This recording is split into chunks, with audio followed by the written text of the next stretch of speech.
আসসালামু আলাইকুম। আপনি একটি ভুল করে ফেসবুকে পেজ খুলে ফেলেছেন। এখন আর সেই পেজটি আপনার ফেসবুক অ্যাকাউন্টে রাখতে চাচ্ছেন না। সো সেই পেজটি কিভাবে ডিলিট করবেন সেই প্রসেসটি অতি সহজভাবে দেখিয়ে দেব। আপনি যদি আমার চ্যানেলে নতুন হয়ে থাকেন তাহলে ছোট্ট একটি রিকোয়েস্ট, আমার চ্যানেল সাবস্ক্রাইব করে পাশে থাকবেন। চলেন স্ক্রিনে আপনাদেরকে দেখাচ্ছি কিভাবে আপনি সেই ফেসবুক পেজটি ডিলিট করবেন। প্রথমেই চলে যাবেন ফেসবুকের অফিসিয়াল অ্যাপসে। যাওয়ার পর আপনি যে পেজটি ডিলিট করবেন সেই পেজে প্রবেশ করবেন। আমি এখন যে পেজে আছি সেই পেজটি আমি এখন ডিলিট করে দেব। তো প্রথমেই চলে যাবেন যে থ্রি ডট যে অপশনটি রয়েছে ডান বাম পাশ দিয়ে, সেটাই যাওয়ার পর চলে যাবেন সেটিংস এন্ড প্রাইভেসিতে। সেটিংস এন্ড প্রাইভেসিতে যাওয়ার পর সেটিংসে ক্লিক করবেন। সেটিংসে ক্লিক করার পর স্ক্রল ডাউন করে নিচে যাবেন। নিচে যাওয়ার পর দেখতে পাচ্ছেন যে অ্যাক্সেস এন্ড কন্ট্রোল, এখানে একটি ক্লিক করবেন।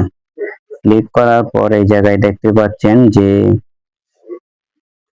ডিএক্টিভ পেজ, আনপাবলিশ পেজ এবং ডিলিট পেজ।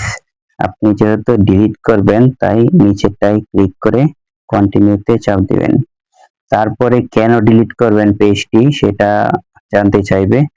আপনি শুধু I don't find this page useful, মানে আপনি নিচেরটা দিয়ে দিবেন। নিচেরটা দিলে দেখা গেল যে আপনি আর ইউজ করতে চাইতেছেন না, এই জন্য আপনি এটা ডিলিট করে দিবেন। নিচেরটা দিয়ে তারপরে আবার কন্টিনিউতে ক্লিক করবেন। তারপরে আবারও কন্টিনিউতে ক্লিক করবেন। তারপরে আপনার যে আইডির দ্বারা এই পেজটা তৈরি করা হয়েছে সেই আইডির পাসওয়ার্ডটা এখানে দিয়ে দিবেন। আমি দিয়ে দিচ্ছি। তারপরে কন্টিনিউ করার পর এখনই এই দেখতে পাচ্ছেন নিচে ডিলিট পেজ, এই ডিলিট পেজে একটি ক্লিক করে দিবেন। আর একটু সময় ওয়েট করেন। একটু সময় ওয়েট করলেই দেখতে পাবেন যে দেখতে পাচ্ছেন পেজটি কিন্তু ডিলিট হয়ে গেছে।